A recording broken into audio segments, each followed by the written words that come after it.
Hi, my name's Dave and welcome back to 1 Acre.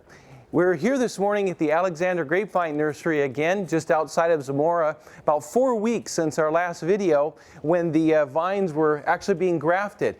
Frank is just pulling the bags now out of the calousing room. Good morning, Frank. How you doing? How you doing, Dave? Yeah, there they are. Look at that. Yeah, it's good to see those roots are already starting. Yeah. So now that we've got the calousing going here, what's the next step in the process? We've got them growing in the bags, but where do we go from here? Well, we're going to take them over to the table over there, Dave. We're going to open up this bag. We're going to clean them off, rinse them off, and then we're going to apply a paraffin wax on the top where the grafting unit is to seal the callus. Yeah, nice. So that's the next step, and it will show you how that works. Okay, let's go and take a look. Okay, Dave, we bring the bags over to this table right here. Okay. And what we normally do here is we cut the bag open. Can I cut it open? Sure, okay. Sure. So if I just zip it along like this? Yeah, just zip it along there. Okay, and then cut it long ways this way? Yeah. Okay, there it is. Wow, look at that. All the way. And you can see that marker. There's the 191 marker that we had out there. Look at that. Yeah. So there's the roots coming out. So you just dig those right on out? Yeah, we gently take the peat moss to the sides. Wow, look at that. Take them out in clumps. Those are the little vines. Look at that. We try our best not to break off the heads because they still are tender at this point in time. So if you're very gentle, it's amazing. Look at those roots on those. Yeah. So there's the rootstock here, and then this is the scion and the graft that was done. Exactly. 4 weeks ago. Yeah. Every rootstock takes a different period of time to get the callus. 10114, we usually go I'm going to say 3 weeks, 21 days, 24 days. And then after we take these out of here, what's the next step? Well, what we do is we take all the sign roots off because we don't want these to bypass the rootstock. Oh, so we've got scion roots and we've got the rootstock's roots. Exactly. They're both trying to work at the same time. And we're going to take all these roots off here, the sign roots, and then we're going to trim the bottom roots, and then we're going to clean them off with just regular water, and then we're going to put wax on them to seal the callus instead of taping like you would do in the field. Oh, sure. You just dip them in wax? Dip them in wax. It's a lot easier. We could do a lot more plants. That sounds like it's kind of fun to do. It can be. You stick your hand in there and make a little... Yeah, it is kind of fun. Nice. So what do we do next now, Frank? The bag's open. We're starting to take these out. What's the next step in the process? Well, after we've cleaned all the sign roots and trimmed the bottom roots to the length that we want, we rinse them in cold water, and then we bring them over to the waxing table. And that's when we'll start to dip them in the wax. And we'll dip them in the wax. Yeah, that's great. Let's do that. Okay, Frank, I got them all rinsed. What do we do next with them? Okay, well, what we normally do here, Dave, is we try and get the main trick on waxing these is not to let them get stuck together. So you try and separate them all. You dip them in the wax. Look at that. Shake it off. Put it instantly in cold water. Yeah. Because the temperature of the wax would be hot if you were to leave them in there for a long time. Sure, but so just real quick. Real quick. You could even put your finger in there. It's kind of like those massage things that people use for their hands nowadays. They put their hands in this same type of paraffin. Yeah. And because it cools very quickly, it doesn't damage the... No, it doesn't damage the callus. Okay, can I try it? Sure. What I normally do is, I always tap them here to make them all even, otherwise they won't all get waxed. Okay. If you get a high, Okay. And then just go ahead and dip them in real quick. Just like that? Yeah. And then back out into the water? Yeah, exactly. That's pretty fun. I like doing that. It is one of the funner jobs. A lot of people like to do this job.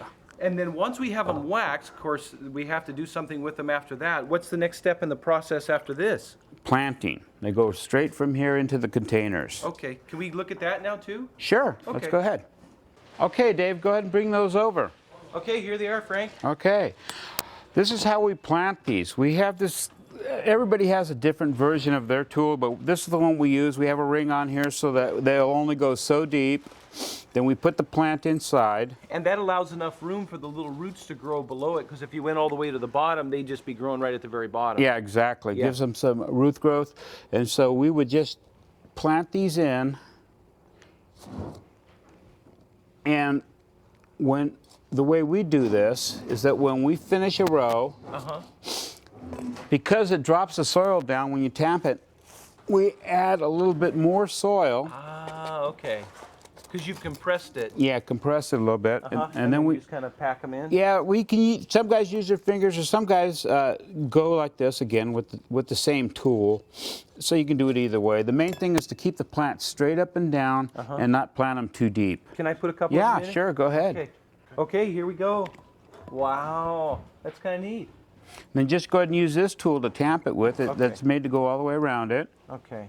Yeah. Oh, I see. It's got the little notch in it. Yeah, it got the notch. Soil down. Exactly. Okay. And- Can I do one more? Yeah, sure. Kind of fun. Yeah. Okay. Hold it in. Eventually get the hang of this. Yeah, tamp it down a little bit. Okay. That gives it enough room, and then Yeah. it's nice and straight, and it's deep enough. Exactly. Wow. Exactly. You're a professional. I get a job here at the Alexander Grapevine Nursery now. Exactly. Exactly. Okay, and then I'll put a little soil on top of those. Yeah. I'll just Yeah. grab a little of my. I'll Yeah, just put a that's little of fine. That's fine. just like that. Yeah. Ah, look at. This is neat. I can't wait to actually get these in the ground. And then how long will it take before there's some green growth on these? Approximately at this stage, we're looking at 7 to 10 days. Really? Only yeah. 7 to 10 yeah, days? exactly, 7 to 10 days. Wow. And then after that, probably you'll have about a good 8-10 inches of growth in a month. That's amazing. And then in a month and a half, they'll be ready to plant. Yeah, so this is about the middle of February, so middle of March, middle of April. So we got about 2.5 months or so. They'll be 1st of May or so ready to plant. Yeah, they'll be ready. Where do they go from here? Once you've got them in the pots, of course, they must be processed to some point. We need to get them in the greenhouse. Where are they going to go? Well, yeah, we'll move this pallet all the way down to the end of this track right here. We'll pick them up with a forklift and we'll put them in the greenhouse. Because these are on rollers. Yeah, this is all on rollers. We do everything on forklifts. It makes it a lot easier. Some nurseries hand carry every box, but that's a lot of extra labor. Can we look at where they are in the greenhouse? Sure. Okay, Dave, come on in. This is the greenhouse. These are your Wow. plants. Wow, that's amazing to see those. It's really warm in here. What temperature do you keep this at? Well, we try to keep it at a constant 75 to 85 degrees. That's best for the little blooms. Yeah, little exactly. shoots. Yeah, I noticed there's newspaper on top of all of the shoots. Why is that? What's the significance of that? Some people have the idea that it helps them to get acclimated. I'm not sure if it helps because I've done it without paper, but it doesn't hurt to do it. So it's just something that we do. Just a little bit to protect Yeah, them. just an extra thing. Yeah, Can I go take a look ahead. underneath? Oh yeah. Wow, there they are. Look at that. There's actually some little green shoots on there. They're starting to grow already. Oh yeah. Wow, that is really amazing to see those growing like that and to see those buds starting to push. So we'll probably leave these here for about another 2 months, 2.5 months, about the 1st of May or so. Yeah, exactly. Yeah. About how tall will they be by the time that we take them out of here? Will the green growth be up about 6-8 inches, maybe a foot or so? A foot. Some will be taller, but we top them because they fall over themselves. We can get them too big and just close to a quarter. So we prune them back a little bit, but you'll have some nice vines. Yeah. Could I come back maybe in about a month or so and see how they're progressing along just before we take them? Oh yes. Yeah. Definitely. That'd be nice to see. And you'll come up when we do the planting in Yountville, won't you? Oh yes. Like to have you there. Yeah. I would. It would be my pleasure. Yeah. Well, this has sure been educational, Frank, to see how this whole process goes along and see how the vines are developed in this way. Sure appreciate all your help. Oh yeah. Thank you very much. Yeah. Well, thanks for joining us here for another episode of 1 Acre and the grafting process. Like I mentioned, we'll be back in about a month and see how they're doing then. But until then, thanks again for joining us. We'll see you soon.